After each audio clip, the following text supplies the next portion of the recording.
Hi friends, welcome to Easy Tips Kitchen. ഇന്ന് ഞാൻ വന്നിട്ടുള്ളത് സദ്യയിൽ പെട്ടെന്ന് ഉണ്ടാക്കിയെടുക്കാൻ പറ്റുന്ന ഒരു രസത്തിന്റെ റെസിപ്പി ആയിട്ടാണ്. ഇതൊരു റിക്വസ്റ്റഡ് വീഡിയോ ആണ്. എൻ്റെ ഒരു ഫ്രണ്ട് പറഞ്ഞിട്ടുണ്ടാക്കുന്നതാണ്. ഞങ്ങളുടെ സ്റ്റൈലിലുള്ള രസം എങ്ങനെ ഉണ്ടാക്കുന്നതെന്ന് നോക്കിയിട്ട് വരാം. അതിന് മുന്നേ നമുക്ക് ഇതിലേക്കുള്ള ചേരുവകൾ എന്തൊക്കെയെന്ന് നോക്കാം. മീഡിയം സൈസിലുള്ള തക്കാളി 2 എണ്ണം ചെറുതായിട്ട് അരിഞ്ഞു വെച്ചത്, ഒരു പിടി മല്ലിയില, 2 അല്ലി കറിവേപ്പില, 1 ടീസ്പൂൺ കുരുമുളക്, 1 ടീസ്പൂൺ മല്ലി, 2 പിഞ്ച് ഉലുവ, 1/4 ടീസ്പൂൺ ചെറിയ ജീരകം, 7 അല്ലി വെളുത്തുള്ളി. ഇതെല്ലാം കൂടെ നമുക്ക് ചതച്ച് ചേർക്കേണ്ടതാണ്. അതിന് തന്നെ നമുക്ക് ഈ തക്കാളി ഒന്ന് വേവിച്ചെടുക്കാം. അതിനു വേണ്ടി ഒരു പാത്രത്തിലേക്ക് ചേർത്ത് കൊടുക്കുകയാണ്. ഇതിലേക്ക് 2 കപ്പ് വെള്ളം ചേർക്കുന്നുണ്ട്.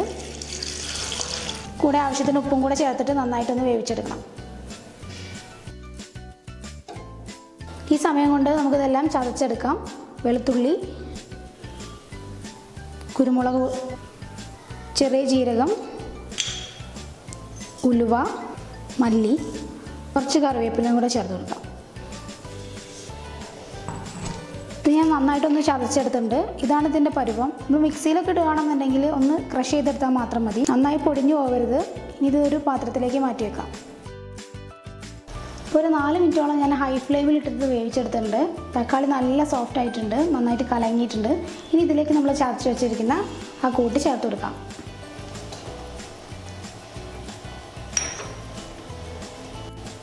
കൂടെ തന്നെ മല്ലിയില, കറിവേപ്പില, പുളിവെള്ളം നമ്മൾ പിഴിഞ്ഞ് വെച്ചിട്ടുണ്ടല്ലോ, അതും കൂടെ ചേർത്ത് കൊടുക്കുക. നമ്മളിപ്പം തീ ഒരു മീഡിയം ഫ്ലെയിമിലേക്ക് മാറ്റണം. ഇത് നന്നായിട്ടൊന്ന് വേവിച്ചെടുക്കണം.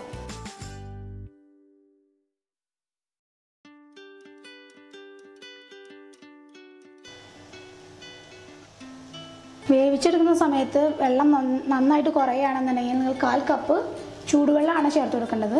പച്ചവെള്ളം ഇതിലേക്ക് ഒഴിക്കരുത്. ഇത് ഞാൻ ഏകദേശം 5 മിനിറ്റോളം മീഡിയം ഫ്ലെയിമിൽ അടച്ചു വെച്ച് വേവിച്ചിട്ടുണ്ടായിരുന്നു. നന്നായിട്ട് വെന്തിട്ടുണ്ട്. ഇനി നമുക്ക് മാറ്റി വയ്ക്കാം. ഇനി നമുക്ക് കടുക് പൊട്ടിക്കാം. അതിന് വേണ്ടി ഒരു ചട്ടി അടുപ്പത്ത് വെച്ചിട്ടുണ്ട്. അതിലേക്ക് എണ്ണ ചേർത്ത് കൊടുക്കുകയാണ്. എണ്ണയൊന്ന് ചൂടായിട്ട് വരുമ്പോൾ നമുക്ക് അതിലേക്ക് കടുക് ചേർത്ത് കൊടുക്കാം.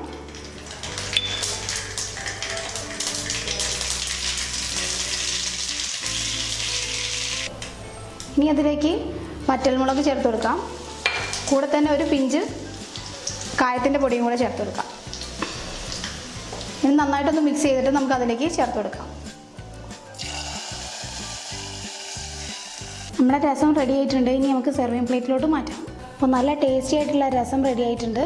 അപ്പോൾ ഇന്നത്തെ വീഡിയോ എല്ലാവർക്കും ഇഷ്ടമായെന്ന് വിചാരിക്കുന്നു. എല്ലാവരും ഒന്ന് ട്രൈ ചെയ്ത് നോക്കുക. ഇഷ്ടമായിട്ടുണ്ടെങ്കിൽ ലൈക്ക് ചെയ്യുക, ഷെയർ ചെയ്യുക. Thanks for watching easy tips kitchen.